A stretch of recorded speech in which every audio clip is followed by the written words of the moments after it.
So 8, opulences and the result. 9, how a pure devotee worships him. And 10 and 11 describes his reciprocation with their loving worship. So moving on to 10.8. Aham sarvasya prabhavo mattas sarvam pravartate iti matva bhajante mam buddha bhava samanvitaha. Yes, who will like to read the translation? Yes, Vinda Mataji, Hare Krishna. Hare Krishna Mataji. I am the source of all spiritual and material worlds. Everything emanates from me. The wise who perfectly know this engage in my devotional service and worship me with all their hearts. Hare Krishna Mataji. Hare Krishna.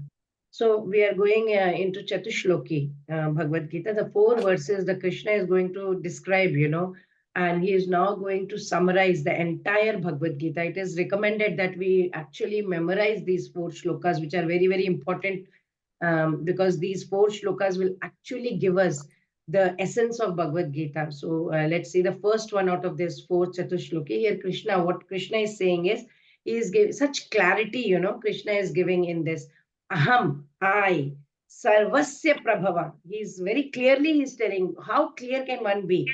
I am the source of all generation, whether it is spiritual, whether it is material, everything. Sarvasya, Mata, from me. What comes? Sarvam Pravartate. Everything comes out of me. Everything emanates out of me. And then Lord says, Buddha iti matva. Buddha iti matva means the learned, the buddhi, the one who is learned. Knowing what? After knowing this, that Lord is the source of all, what do? Bhajante mam. They are always doing bhajan. They are devoted towards me. They are doing devotional service unto me. And how are they doing that devotional service? Bhava samanvita. Bhava samanvita means with great bhava and with great attention, they are trying to devote themselves to me. So Srila Prabhupada states in his purport that, anybody who has learned, any learned scholar who must have learned Vedas properly and perfectly, and who has got all this information, and like, Lord Chaitanya Mahaprabhu, he knew everything, right? He was a great he was actually the incarnation of Lord Krishna and Radha, right? So Radharani. And he who knows how to apply these teachings, they can understand that Krishna is the source of all. He is the origin of all. He is everything, both in material world, spiritual world, everywhere. Krishna is everything because he knows perfectly well. And he becomes, then he gets into that devotional service mode and he becomes firmly fixed in his devotional service. So all the Vedic literatures, they agree that Krishna is the source of Brahma, Shiva, and all other devatas also. Even in Narayan Upanishad, if we read Narayan Upanishad, it is written, I opened actually the Narayan Upanishad also. It was written, Atho Purusho Have Narayana Kamayata Prajasrijayeti. So it is very clearly written that Lord Narayana, the Supreme Personality, Lord Narayana desired to create all the living entities. And the Upanishad, in that it is continuously written also, in Narayana Upanishad, if we read, Narayana Brahma Jayate, Narayana Rudro Jayate, Narayana Dindro Jayate, Narayanaat Prajapatayah Prajayante, Narayanaat Dvadashaditya Rudravasava Sarvani cha Chandamsi. So what does that mean? Everything has come. Even Narayan Upanishad says that, when you're reading Narayan Upanishad, I had got an opportunity to learn this Narayan Upanishad, and when I was reading, I could understand that from Narayana, Brahma is born. Narayana Brahma Jayate. Jayate means birth. So from Narayana, Brahma is born. From Narayana, Rudra is born. Narayana Rudro Jayate. So everyone is born from there. He is the father. Indra is born from there. All the 11 Rudras and then Adityas, all. And who is Narayana? The expansion of Krishna.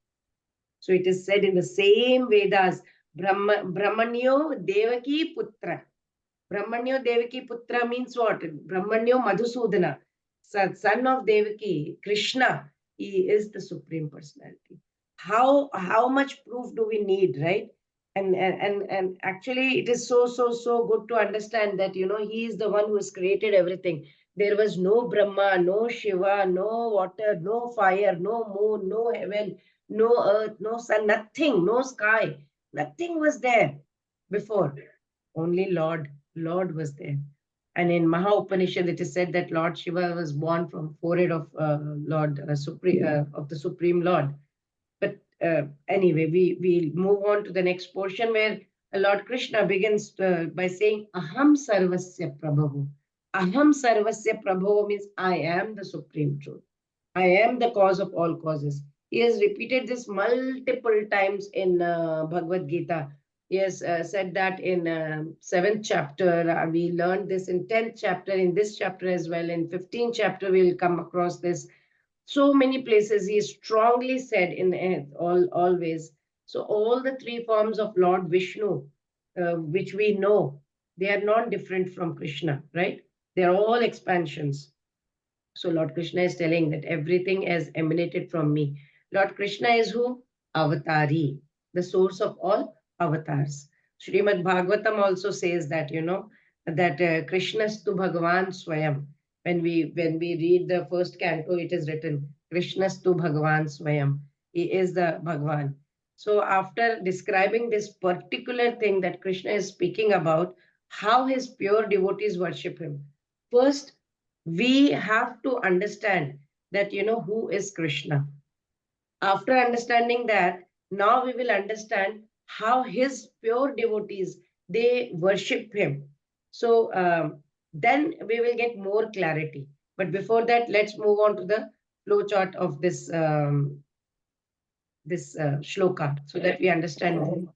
Krishna is original source of all spiritual and material worlds. Aham sarvasya prabhavo, mattas sarvam pravartate. So after knowing this, what is the result of knowing this? He starts worshipping Krishna with all their hearts. They engage in devotional service and ultimately we surrender. So this is actually the crux of Bhagavad Gita. This is what we need to understand. This is what the essence of Bhagavad Gita is, that once we understand who Krishna is, Aham Sarvasya Prabhu, the moment we understand, we need to worship him with all our hearts, engage in devotional service and surrender completely to Lord. Matchitta Madgata Prana Bodhayantah Parasparam Kathayantascha Mam Nityam Tushyanti Cha Ramanti Cha. Yes, Triveni Mataji, Hare Krishna. Hare Krishna Mataji. The thoughts of my pure devotees dwell in me. Their lives are fully devoted to my service, and they derive great satisfaction and bliss from always enlightening one another and conversing about me. Hare Krishna Mataji. Hare Krishna. So we are doing this Chatur Shloki, right? 4 shlokas, it summarizes the entire Bhagavad Gita. Krishna is very, very kind, very, very merciful. He is giving us these 4 verses, so that we can understand. Many people don't have time, right? Even if we read this Chatur Shloki every day, we are almost like we are understanding the essence of Bhagavad Gita. So what is the essence? This is a complete essence of this entire Bhagavad Gita. How can we advance in spiritual life as fast as possible? So in the first shloka of Chatushloki, Lord made it very clear that he is the Supreme Personality of Godhead. Aham Sarvasya Prabhava. He is the one from which everything has emanated, everything has come. He is the source of everything. And the one who knows this is a wise person. He gets into the devotional service and then, with Bhava Samanvita, complete Bhava Samanvita. That was the word that was used, right? And they worship the Lord with all their hearts. Now, this all their hearts is very difficult to comprehend. All their hearts, what does it actually mean? With all their hearts, they are doing it. How do these pure devotees actually worship the Lord? This Lord is telling us in the second shloka of Chatushloki. They worship with all their hearts. So how they are worshipping with that all their hearts? Now Krishna is glorifying his pure devotees and how they worship. He says, Matchitta. Whatever, how with all their hearts, they worship, they are completely, their minds are fully engaged. Matchitta, engaged in who? Matchitta, in me, in me. Their minds are engaged in me. Matkata prana, their lives, their pran, everything is devoted to me. Their chitta is devoted to me, their prana is devoted to me. That kind of devotees they are. Tushyanti cha ramanti cha. They become very pleased. Very Tushyanti means very satisfied, and ramanti very pleased. They become very pleased. They enjoy that transcendental bliss. From what? From what do they enjoy this? From bodhayantah parasparam. Paraspar. Kathayanta mam nityam. So every day, they're preaching among themselves, they're talking among themselves. What are they talking about? About Lord. Not any gossip, not about movie stories, not about any what the neighbors are doing. They are bodhayantah parasparam. You know, kathayantascha mam nityam. About me, mam, nityam. Every day they are bodhayantah parasparam. Paraspar means among themselves.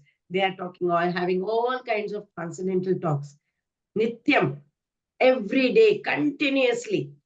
And a very, very, very important shloka this one is, very instructive shloka if we can see that. We are all neophytes, sadhakas over here, right? This is the goal that we need to reach.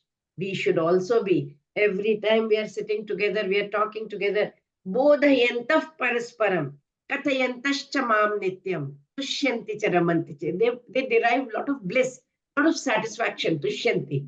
So Lord Chaitanya also, he likens the devotional service to how a seed is sown, in the heart of a living entity. This is the seed. The moment the seed is gone inside, devotional service. Devotional service is what? It's nothing but a seed. Devotional service is like you are going to the temple, chanting, reading ABCD, like, Association of Devotees, Bhagavad Gita, Bhagavatam, chanting, and eating Krishna Prasadam, everything. So this devotional service is like a seed, and if it is sown in the heart of a living entity, we go on hearing and chanting Hare Krishna, Krishna Krishna, Hare Hare, Hare Rama, Rama Rama, Hare Hare. Slowly, what will happen? Srila Prabhupada tells in his purport that this seed gets fructified. Slowly, it becomes a tree. And with regular watering, what is that regular watering? That association of devotees, chanting, reading continuously. This spiritual plant will go, of devotional services will go until it pierces through this material universe, and it is entering into that Brahma Jyotir also. And from Brahma Jyotir also, the plant can grow and grow more and more and more till it is reaching the highest planet, which is Goloka Vrindavan, and which is the ultimate planet of Lord Krishna. And the plant then goes over there and it takes shelter of Lord's feet. And then the plant is nicely growing happily, and it is having fruits and flowers, and so the watering process is going on. What is watering process? In form of chanting and hearing and reading and all that. So this plant of devotional service, it was described in Chaitanya Charitamrita, right? And it's explained that this complete plant, it takes shelter under the lotus feet of the Lord, and slowly one becomes completely absorbed in the loving service of the Lord. And then he cannot live even for a moment without being in contact with the Supreme Lord. Srila Prabhupada gives this analogy as how the fish cannot live out of water. The devotee will not be able to live without even a single second without the loving service of the God. He just wants to be with the Lord all the time. So that is what happens the moment, we get into that. That's the mood of a devotee. So the nature of the mind, how is the nature? It becomes absorbed in whatever it likes most. For example, if you are prone towards watching a movie, you start liking it and the mind gets absorbed there. Devotees of the Lord, how are they? They become engrossed, completely engaged in what? Remembering about the Lord. Because they love Lord. They have a lot of adoration for the Lord. Devotion becomes their purpose of life. That is the basis of their life. And from that, they derive the purpose. They have a meaning in life. I have a purpose in life. I have to serve the Lord. That kind of mood they are in. And it is very, very essential to remember God for them. As I just said, fish feels very, very happy and comfortable when it is in water. Similarly, so Krishna says, Madgata Prana. Madgata Prana, they have dedicated their lives, prana. They have surrendered their prana to me. And from such surrender comes Tushyanti Charamanti, contentment. They love. They gladly accept positive result, negative result, whatever circumstances are coming in their life, they are gladly accepting because they know it is the will of God, and they are remaining equipoised. Equanimity is there in both the conditions, in both the situations. And the devotee's love for God, it's displayed in form of the characteristics that has been mentioned in this verse. It manifests on their lips. They really relish talking about Lord, conversing about the Lord's names, forms, qualities, virtues, pastimes, or whatever, abodes, devotees. And they're engaging in the kirtan, Hare Krishna kirtan and Shravanam, they're listening and enjoying, contributing to one another's progress. Oh, you have done this many chapters. Okay, I also want to do. You have learned this kirtan. Can I also learn this kirtan with you? Or whatever, they're engaged in enlightening each other about the divine knowledge of the God. Bodhayanti parasparam. So they're singing, speaking, and they are completely tushyanti charamanti. They are satisfied and they are completely in delight. So in this way, they worship the Lord, through remembering, hearing, chanting. It's called like threefold bhakti, right? So it is what? Remembering, you remember, and then you hear, and then you chant also. So this is what is threefold bhakti of Shravanam, Kirtanam, and Smaranam. So what was that? It was mentioned in 9th chapter also, right? What was that shloka? 9.14, I think. Satatam kirtayanto mam what was that? Yatantascha thridavrataha namasyantascha mam bhaktya nityayukta upasate satatam kirtayanto mam. That is what happens. So the human life has been given to become a pure devotee. But this desire need to be there, that I want to be a pure devotee. I want to fall in love with Krishna. I want to attain Krishna. I want to go back home, back to Godhead. This kind of desire needs to come. And I want to go back to Godhead and do what? Serve Him. Serve Him for His pleasure, not for my pleasure. My pleasure means I come down here again. If this intense desire is there, then everything will manifest. It will manifest. The moment we start having that kind of desire inside. But now we might say, okay, all this is okay, but we are in ignorance. We don't know. We are in this world. This world is full of ignorance. So how will we know what what is supposed to be done? At times, we are in such critical situations in life. How will we understand what are the different things to be done for going back home, back to Godhead? So Krishna knows. We will be asking such a question. So the answer to this is in the next shloka. But before that, let's review this shloka one more time. Symptoms of a pure devotee. Preliminary stages, they relish the transcendental pleasure. And the mature stages, they are always situated in love. They are completely the tushyanti ramanticha. So Lord says, the thoughts of my pure devotees dwell in me, life devoted to my service, and they derive great satisfaction. Tushyanti cha ramanticha. Bodhayantav parasparam. They are conversing all the time about me. These are the two stages of devotional service. One is the preliminary stage, where they are relishing the transcendental pleasure from the service itself, devotional service. And mature stages, they're always situated in love for God, completely love of God is there. And they relish the highest perfection. So we'll see that. In the next one, Tesham satatayuktanam bhajatam priti purvakam dadami buddhiyogam tam yena mamupayanti te. Yes, please. Pratima Mataji, Hare Krishna. Hare Krishna. To those who are constantly devoted to serving me with love, I give the understanding by which they can come to me. Hare Krishna. Hare Krishna. How merciful Krishna is. So we are discussing this Chatushloki Bhagavad Gita, 4 verses which summarizes the entire Bhagavad Gita. It is the essence of entire Bhagavad Gita. And we have seen the 2 shlokas already of this Chatushloki. And what does shloka number 8? It establishes that Aham Sarvasya Prabhavo, Lord Krishna is everything. He is the Supreme Personality of Godhead. He is the source of everything. He is and everyone also. In shloka number 9, what did we see? Krishna spoke about how his pure devotees worship him, how they take pleasure in, talking about transcendental topics related to the Lord, and bodhayantah parasparam, tushyanti cha ramanti cha, they're enjoying. So in the next two verses, Krishna is going to talk about how he reciprocates. After devotees have done that, what does Lord Krishna do? And how does he reciprocate to such sincere, this is a, sincere and serious devotees. So Krishna is saying, Tesham. Tesham means who? Those people. Who those people? The people Lord spoke about in the previous shloka. Those devotees. The ones who are always discussing about the Lord. They're always serving the Lord.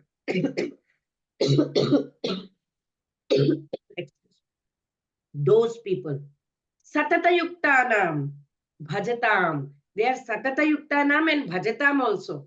What are they doing? They are continuously satatam yuktanam. They are engaged in rendering devotional service. How? Preeti purvakam. Very, very preeti, loving, in a loving way, very loving ecstasy. That kind of way they are doing it. For such people, what does Lord do? What does Krishna do? Dadami buddhi yogam tam. He gives them buddhi, the real intelligence. Yena mama upayantite. So that once they get that real intelligence, they can come back to me. Yena mama upayantite. They can come back to me. So here Lord is telling how we can, attain him. So two parts are there. First part is what sadhaka is supposed to do. And second part is what Krishna does then.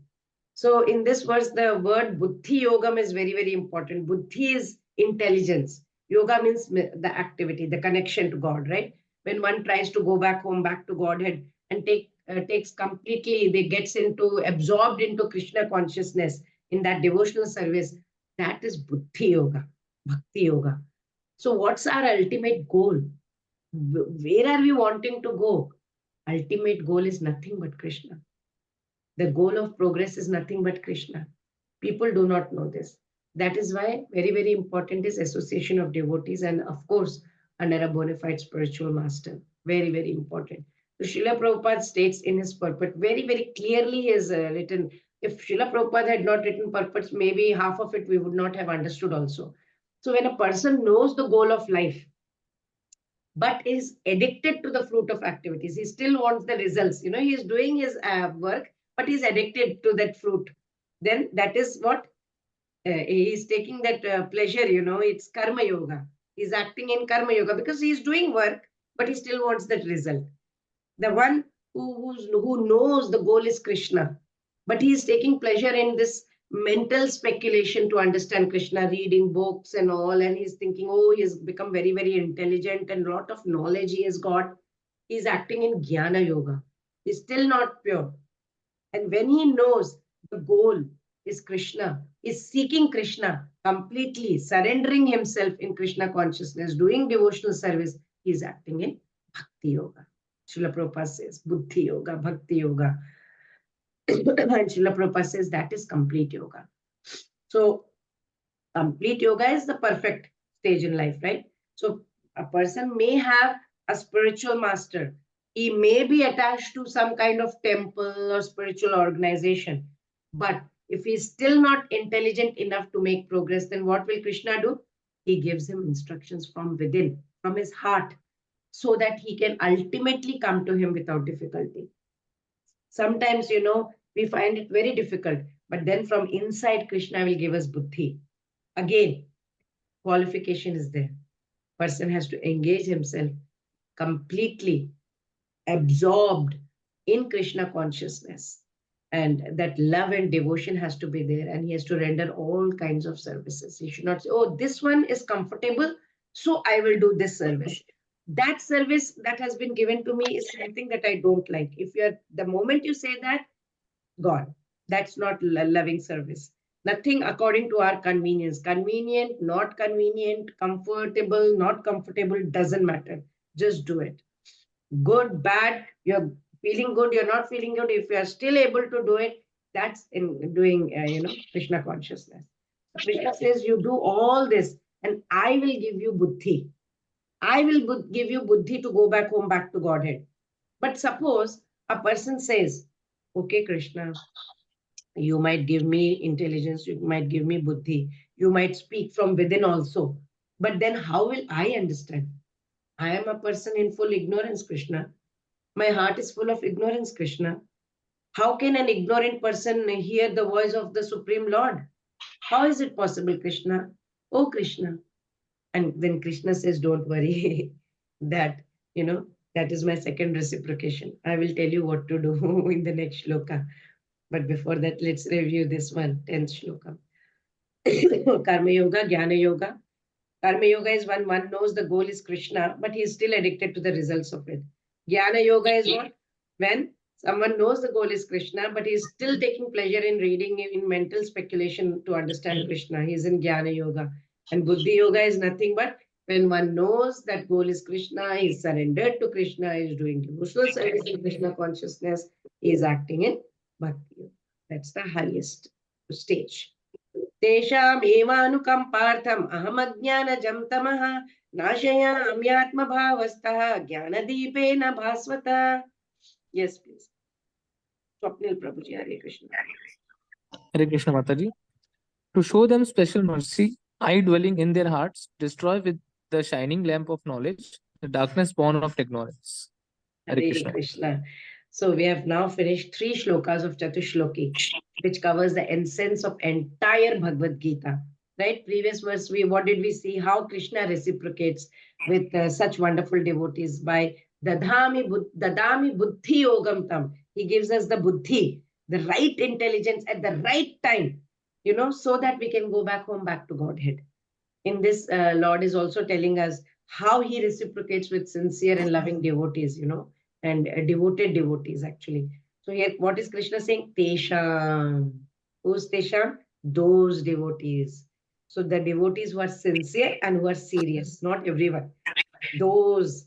For them, what does Lord do? Eva aham anukampartham. Eva aham, I surely show anukampa. Anukampa means special anukampa, special mercy I show to them, such devotees. And where am I situated in that? Atma Bhavastha.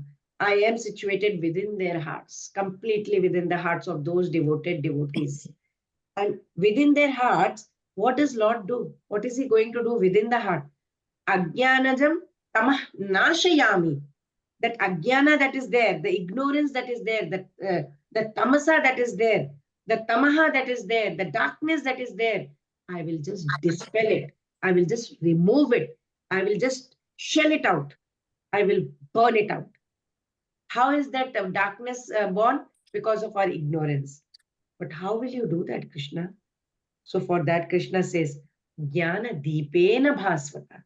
How will he do that?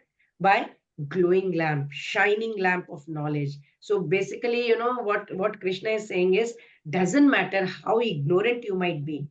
If you are my sincere devotee, if you have surrendered, if you are everything, you're putting everything onto me, the Supreme Personality of Godhead, I will light the lamp of knowledge in your dark heart. And automatically, without you even realizing, you will get illuminated and you will get to know what to do.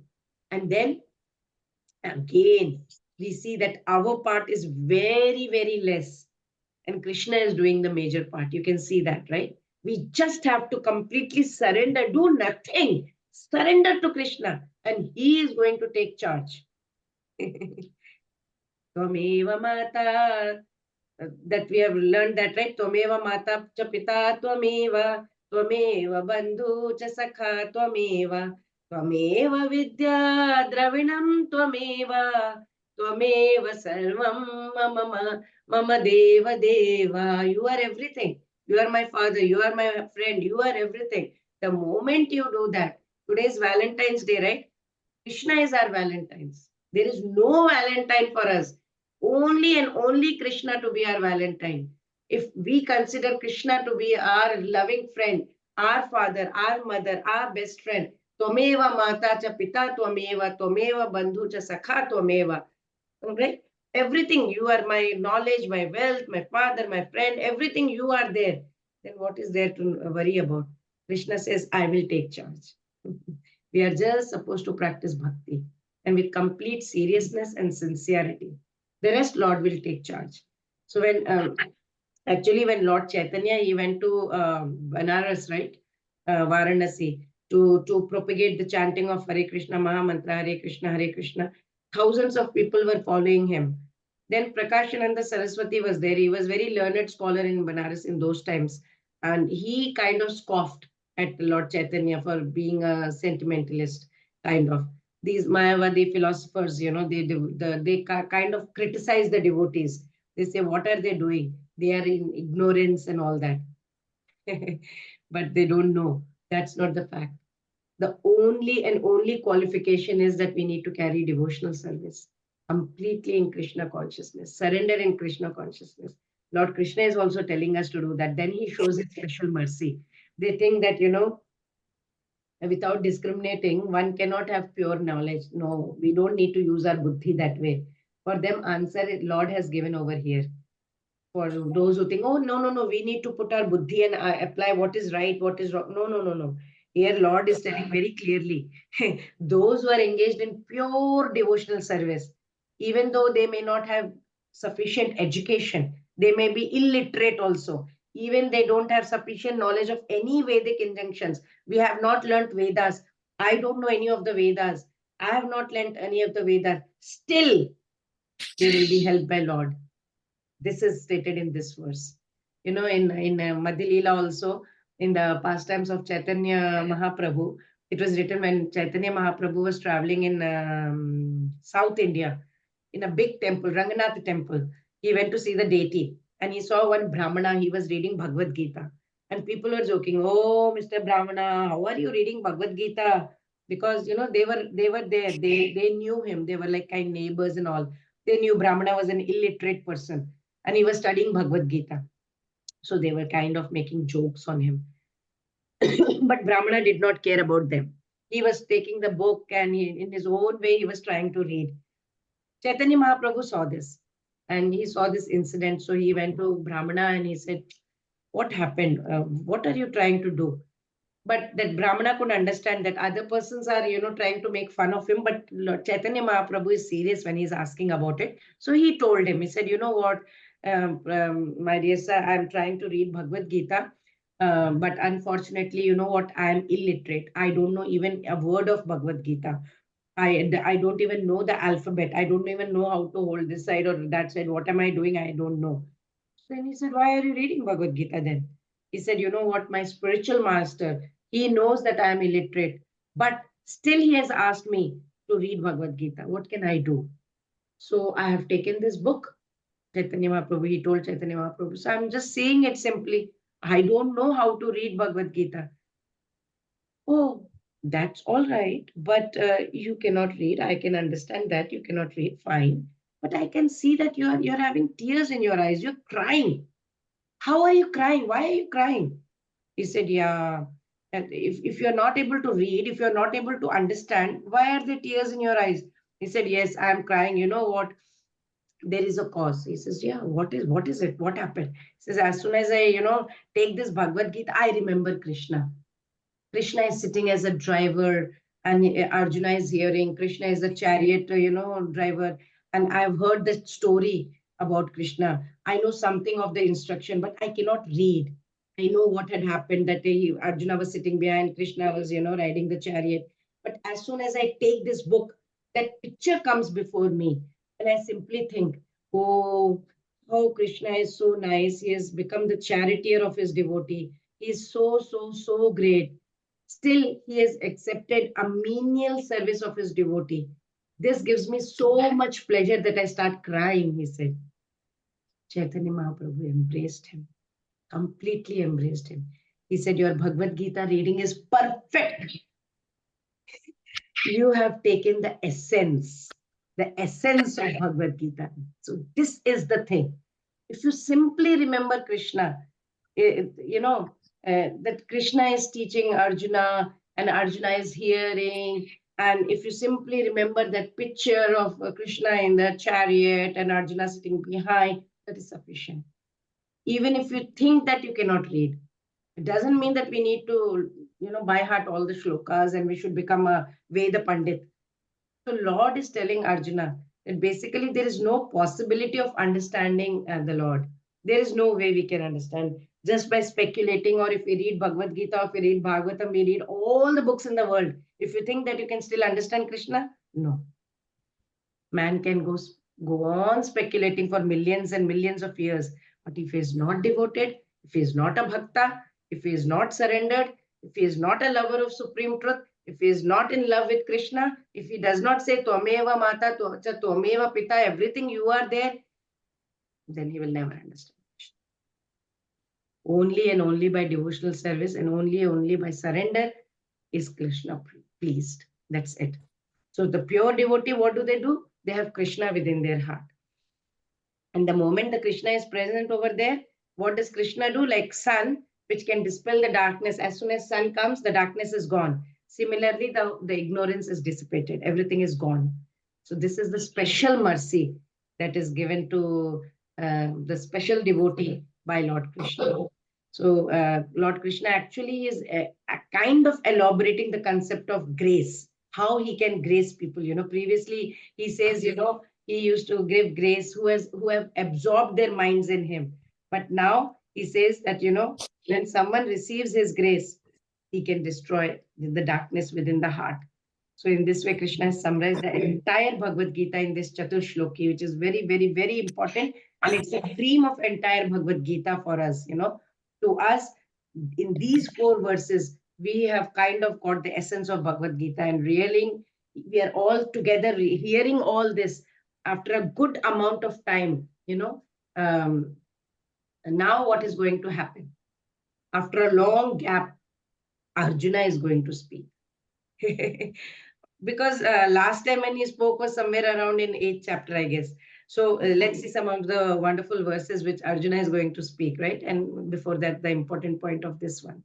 Special mercy of the Lord, he destroys all the impediments and dispels any ignorance in the heart with the shining lamp of knowledge, was the summary of text 11. So we move on to the next one, 12 to 18. And here Arjuna is going to start. He is going to confirm that Krishna is Supreme Personality of Godhead. He wants to hear more about his opulences and glories. And otherwise, Krishna will remain unknowable. Arjuna has accepted Krishna in full faith. He is reciting the prayers which glorifies the Lord. And this is the first time Arjuna is going to speak after the 8th chapter. 8.2 was the last time he spoke. After that, the whole 9th chapter, Krishna only spoke. The 10th also Krishna was speaking. Now Arjuna is going to express next 7 verses. Arjuna is going to express his acceptance of everything that Krishna has told so far. So let's see. Arjuna uvacha param brahma param dhama pavitram paramam bhavan purusham shashvatam divyam adidevam ajam vibhum ahustvam rishayas sarve devarishir naradasthatha asito devalo vyasaha swayam chaiva pravishime. Yes, please. Krishna Prasad Prabhuji. Hare Krishna, Mataji. Arjuna said, you are the Supreme Personality of Godhead, the ultimate abode, the purest, the absolute truth. You are the eternal, transcendental, original person, the unborn, the greatest. All the great sages such as Narada, Asita, Devala, and Vyasa confirm this truth about you. And now you yourself are declaring it. Hare Krishna Mataji. Hare Krishna. So we have tried to understand Bhagavana Swayam, the Chatushloki Bhagavan, which summarizes the essence of Bhagavad Gita, right? After hearing so much of description about Krishna being the Supreme Personality of Godhead and being the origin of everything, Aham Sarvasya Prabhavo. Now Arjun, last shloka that Arjun spoke was 8.2, long time ago, right? Now he is going to speak and he starts glorifying Krishna. So in these 2 shlokas, 12 and 13, he's saying Arjuna Uvacha. What is he saying? He's saying Bhavan, you. Param Brahma, you. Bhavan means you. Param Brahma, you are Param Brahma. You are supreme. You are Supreme Personality of God. He starts like that. Param Brahma. You are Param Brahma, Krishna. And then he says, Param Dhama. You are supreme abode. You are not only Param Brahma, supreme personality of Godhead, you are Param Dhama also. Your Dhama is abode, is supreme. Pavitram Paramam. You are the purest, supreme personality. And then he says, Purusham. You are the supreme enjoyer. Everything is saying, Param Dhamma, Param Dhama, Pavitram, Paramam. Bhavan. Bhavan means you. Shashwatam Divyam. You are eternal, Shashwat. And Divyam, you are transcendental. Adidevam. You are the Adideva. You are the original person. You are the original Lord. Ajam. You are Ajam. You are unborn. You are Vibhum. You are greatest. Now, suppose we ask Arjun that, okay, you are a friend of Krishna. So, are you kind of trying to flatter him by saying these words? So, Arjuna is like, no, no, no, no, no, no. It's not my words only. Ahustvam rishayas sarve. Not only me, all the rishis are also saying, all the great, great sages are saying. So, who are those great sages? Deva Rishi Narada. So, Narad Muni is saying, the sage among the demigods, Narada. Tatha also, who else? Asita, Devala, Vyasa. What are they doing? They are all confirming. What are they confirming? Whatever Arjuna has said. Swayam Chaiva Bravishime. That they are personally saying that you are, whatever you are saying, you are explaining to me. Personally also, you have told me that Aham Sarvasya Prabhavo, Krishna said. You also told Aham Sarvasya Prabhavo. Not only you, now great sages have also said, it's not me alone. So now, so after hearing Krishna speaking about himself and establishing himself as Supreme Personality of Godhead, Arjuna is accepting that conclusion. He is convinced about the supreme position of Lord, And when great authorities, when they testify, it happens, right? Credibility is established. If someone, the CEO of a company or a great actor, take a Bollywood actor and he comes up with, say, this phone or something, and he says, oh, this phone is the best. The fans, the followers, oh, so and so person is saying, there must be some credibility in it. And they start going and purchasing. Similarly, when great saints and great authorities testify, the whole knowledge becomes very credible. So great authorities, Krishna is quoting them, Narada, Sita, Devala, Vyasa, there are great sages. They have proclaimed that Krishna is the divine personality. In Bhishma Parva of Mahabharata also, there is a poem, in which many, many sages, they eulogize Lord Krishna, where sage Narada also says that, hey, Lord Krishna, you are the creator. You are the creator of all the worlds. You are the knower of all the feelings. You are the Lord of all the devatas, and you are the one who is administrating everything. Sage Markandeya Rishi in Mahabharata also said that Lord Krishna is the goal of all the sacrifices and religions, everything, all the austerities. He is the essence of all austerities. He is the knower of past, future, present, everything. And then Bhrigu Maharishi, he had said, he is the God of all gods. He is the Adi Deva, first original God. Vedavyasa, Lord Krishna, you are the Lord of Vasus. You have conferred so much of power on these devatas, the Indra Devata and other heavenly devatas. Angira Rishi, he had said, Lord Krishna, you are the creator. You are the creator of all the beings. And all the three worlds, they exist in your belly, in your stomach. And you are the Supreme Personality of Godhead. All they have said. And Sita, Devala, they have all declared in elsewhere in Mahabharata that Lord Krishna is the creator of Brahma. He is the creator of all the three worlds and all that. So after quoting all these great authorities, Arjuna is telling, now Lord Krishna himself, he has reconfirmed also, right, by saying Aham Sarvasya Prabhavo and all those statements that he said in Chatushloki also, that I am the cause of all causes and all. After glorifying Krishna, Arjuna is going to request him. He says, please, can you please reveal few more of your opulences? I want to understand you in a better way. Let me request you to show me some, tell me some of your, explain to me some of your opulences. So that's how we are going to say in the next shloka. But let's see how Arjuna glorified Krishna in this. What did he say? Param Brahma, you are the supreme truth. Param Dhama, you are the ultimate abode. Pavitram, Paramam Bhavan. Then Purusham, Shashvatam, Divyam, Adidevam, Ajam, Vibhum, Ahusta Mrishya Sarve Devarishir Naradas Tatha Atsilo Devalo Vyasa.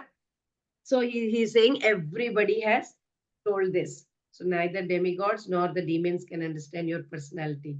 So I totally accept it as truth, says he. So let's move on to the next one. Sarvame tadritam manye yanman vadasi keshava nahite bhagavan vyaktim vidurdeva nadanava. Yes, please, who wants to read?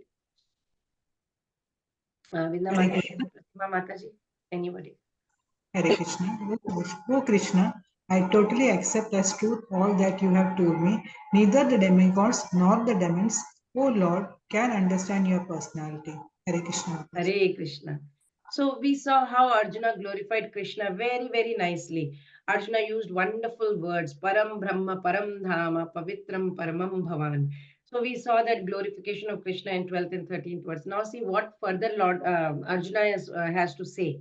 So here's Arjuna saying, Keshava. So, O Krishna, Sarvam etat ritam manye.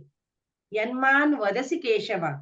So all these truth, manye, I accept.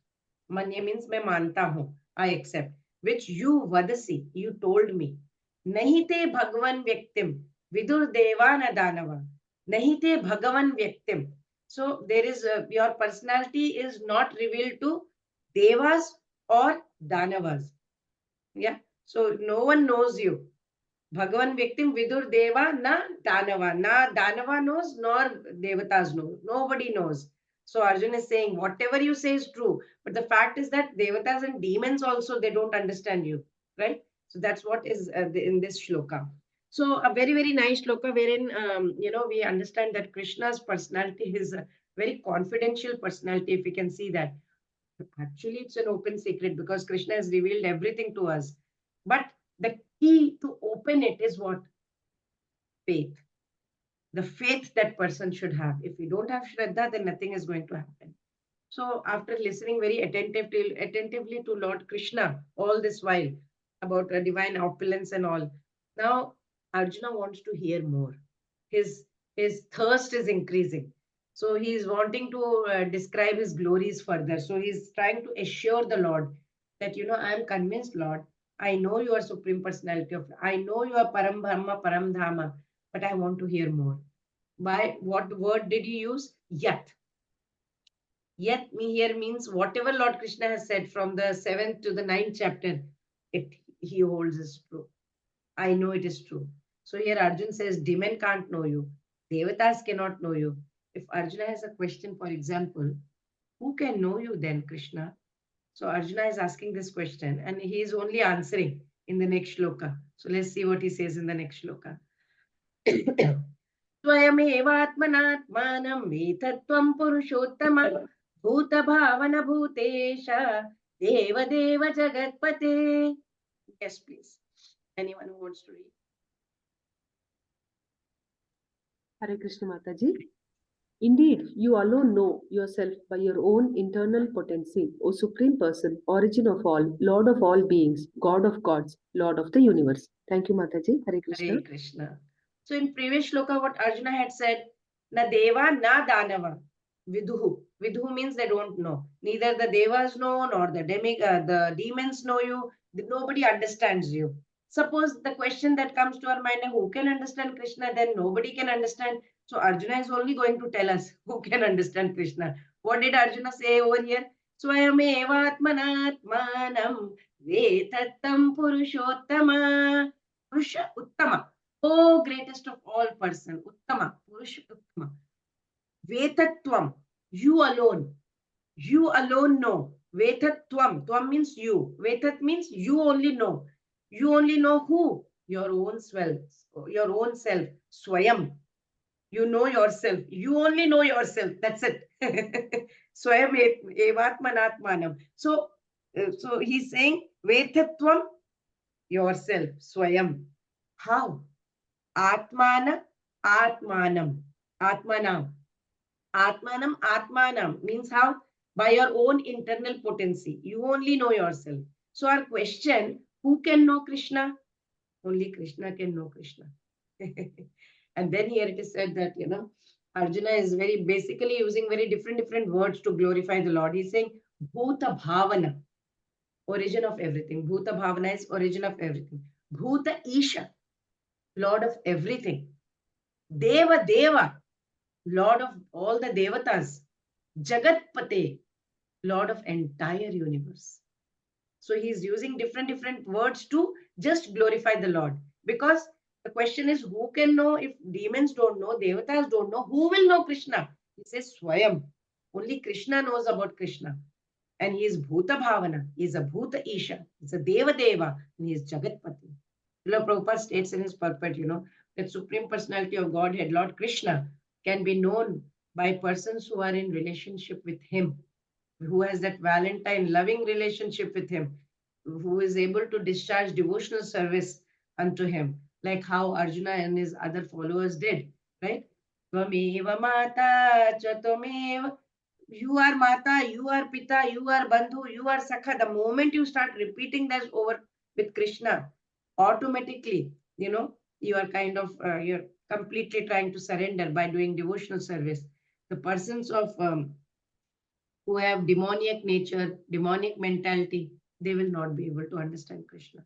Even in Srimad Bhagavatam, it is written, Vadanti tat tattva vidas, tattvam yaj jnanam, advayam, brahmeti, paramatmeti, bhagavan iti shabdyate. So the Lord can be realized in three aspects, right? The brahmeti, paramatmeti, Bhagavan iti shabdyate. So you will know as a impersonal Brahman, then Paramatma, the localized Paramatma, the super soul, and the Supreme Personality of Godhead. So the last stage of understanding of Lord, one comes to understand that he is Supreme Personality of Godhead. Sometimes, the impersonalists, Srila Prabhupada says the impersonalists, they accept Krishna as Bhagwan, or they accept his authority. Yet many liberated persons, those who have liberated, they cannot understand Krishna as Purushottama. So that is why Arjuna has addressed him as Purushottama. Then even if one comes to know that he is father of all the living entities, Srila Prabhupada says, still they do not know him as supreme controller. That is why Lord Arjuna has called him Bhut Isha, controller of everyone. Even if everyone knows that Krishna is a supreme controller, they may still not know that he is the origin of all. That is why Arjuna has addressed over him Deva Deva, is the worshipable god of all the Devatas.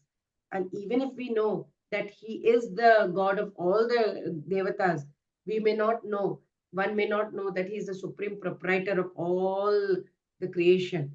That is why Arjuna has very clearly addressed him as Jagatpati. So after very clearly is given. So Lord Krishna, we understood that he alone knows himself. And if he decides to grant his power to us, to any soul, then that fortunate, that lucky soul will come to know him as well. Otherwise, we cannot know. There is no way we can know him. So after having said this, Arjuna is going to, request Krishna. And he says, please, Krishna, what, can you please disclose some more of your opulences? I want to know, please, I want to understand more. So let's see this question in the next shloka. Bhaktumarahasya sheshena divyayatma vibhutayah yabhir imam svam vyapta tishtasi. Yes, please. Hare Krishna. Hare Krishna. Please tell me in detail of your divine opulence by which you pervade all these worlds. Hare Krishna. Hare Krishna. So Arjuna has very nicely glorified Krishna. And after glorifying, he is asking a question. He is requesting Krishna something. What is he saying? Bhaktu arhasi. Please say, please. Kind of, I deserve to know Krishna. Please tell me. Asheshena. Asheshena means don't just leave it little bit, short mein mat batana. I want in detail, So what is it that Arjuna wants to know from Krishna? Divya hi atma vibhutaya. He wants to know, Krishna, please tell me about what Divya means divine, Atma Vibhutaya. your own opulence. Please tell me about your vibhutis. Okay. So what type of opulences would you like to hear? Yabhir vibhuti bhir lokan. Yabhir vibhuti tvam vyapya tishtasi.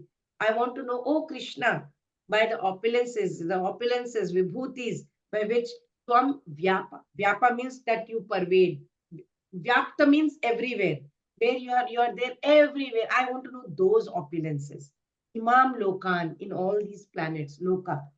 Basically, to understand Krishna's Swarupa, it's very difficult. But then Arjuna is like, chalo, if not Swarupa, at least tell me, let me understand his opulences. And if I understand about his opulences, then it means I know something about Krishna. For Arjuna, there is no doubt. He's asking Krishna to explain all his all-pervading nature, so that we can know. He is asking on our behalf, actually. Arjuna is asked to reveal the opulences. And in this way, he's ask this question. Now he's going to ask another question. For whom? For himself? No, for all of us. Let's see what he's going to ask.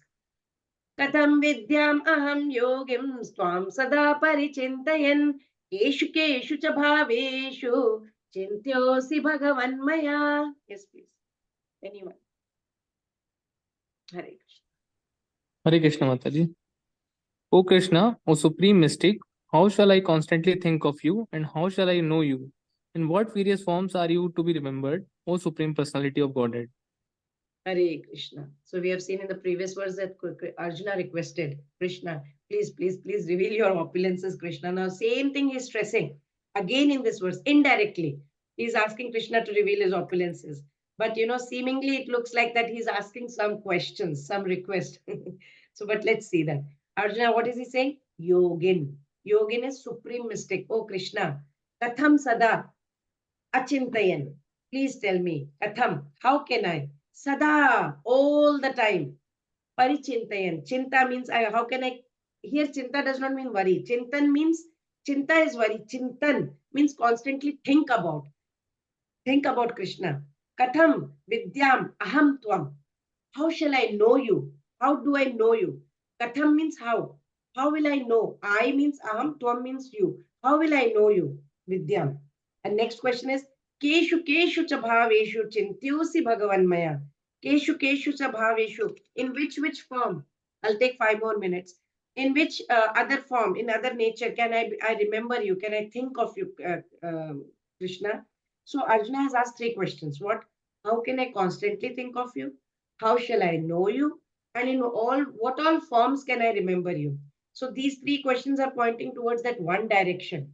Krishna, please explain your opulences, reveal your opulences. So Arjuna, out of his mercy, is asking actually for all of us, common man. And otherwise, he knows. He is addressing Krishna specifically as Yogin. Why? Because Lord Krishna is the master of Yogamaya. Yogamaya energy is internal potency, right? By which he is covered. So common man who has no love for Krishna, we cannot think of Krishna. So he has to think materially, common person. So Arjuna is trying to consider that, saying, we have to consider about these materialistic people in this world. So that's why he's saying, Keshu Keshu cha bhaveshu, refers to this material nature. Srila Prabhupada states that, the word bhava is like physical things. Because materialists in this world, they cannot understand Krishna spiritually. So they are advised to concentrate on physical things and try to please Krishna. How Krishna is manifested by his physical representation. So Arjuna is kind of begging, imploring, I'm really, really wanting to know Krishna. Please tell me, reveal your divine manifestations to me so I can get much more unfaltering devotion I may get.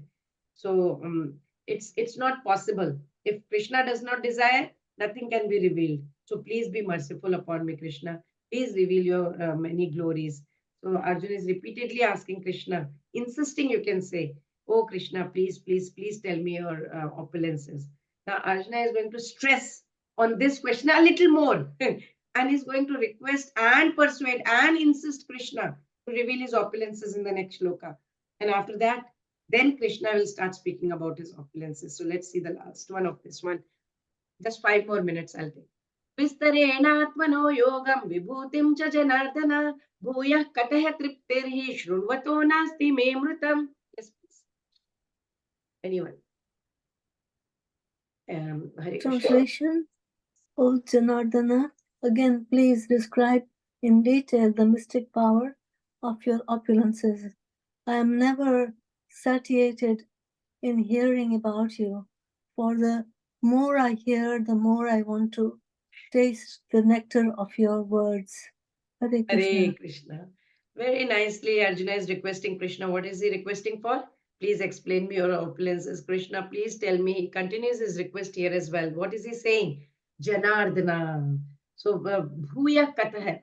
Please, Bhuya Katah means again, once more. Describe what? I have already described so many things, Arjuna. So for Arjuna, what is Arjuna saying?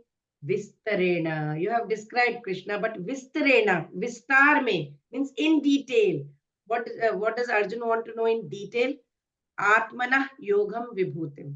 He wants to know his mystic power. He wants to know Krishna's mystic power. He wants to know Krishna's vibhutis. He wants to know Krishna's opulences. And also what? Why he wants to know that? Because Arjuna says, Triptir hi shrunvate nasti me mritam. Triptir hi shrunvate na asti. Na asti. I'm never having any kind of satisfaction. No trupti is there, Krishna. No satisfaction is there hearing about you. Why? Because it is me amritam. Your words are like nectar. You know, I want to keep hearing again and again and again. This shloka is for sadhakas who want to, to understand where do we stand and where we are supposed to reach. So Arjuna is very clear. Please explain in your nectarian words of your opulences. But Krishna has already told about his opulences in 7 chapters, some in 8 chapters, some in 9 chapter, a little bit in this chapter.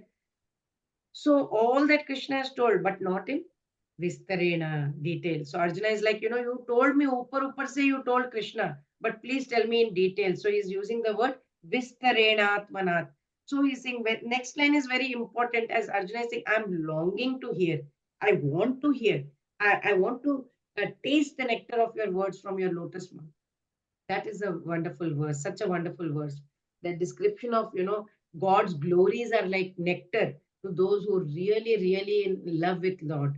So Arjuna has been drinking Lord Krishna's nectar-like words and with his ears, and he's now saying, Bhuya Katha means once more Krishna. My thirst for hearing your glories is never satiated. So that's the nature of that nectar. The sages of Naimisharanya, they also made the similar statement when they were hearing Srimad Bhagavatam from Sutta Goswami. You know what they said? They said, Vayam tu na vitrapayama uttama shloka vikramani yat shrunu vatam rasa jnanam swadu pade, they said. So what does that mean? That those who are devoted to Krishna, they are never tired of hearing the descriptions about the divine. It's like, please continue. I keep wanting to hear more and more. They never want to leave.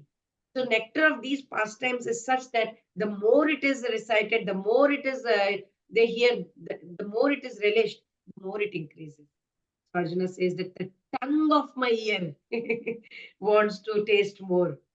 The more descriptions given by you, Krishna. So please describe Vistarena in detail. After hearing so much request made by Arjuna in these 3 continuous non-stop appeal, pleading from Arjuna, how can Krishna not tell, right? So Krishna will now start speaking and he will reveal his opulences to all of us from next shloka onwards. So before that, let's see the flow start and then quick short review and then we'll stop. Arjuna requests to hear more about Krishna's glory, advantages of hearing Krishna's opulences. So if we hear, we can increase, hearing increases remembrance, we can always think of Krishna, and by remembering Krishna, we can relish great nectar. One is never satiated by hearing about Krishna. So Arjuna, when he said that, please can you describe in detail about it, that's what happens. And then 16 to 18, why Arjuna wanted to hear more about all pervading opulences of Krishna? Because he is already satisfied. He knows he is Param Brahma, Param Dhama. but it's for the sake of common people, for materialists like us, for personal absorption also. He wants to know, how shall I constantly think of you, and to taste the nectar, wants to hear more and more about Lord Krishna. This one we'll stop over here. 19 to 42, we'll try and finish it next week.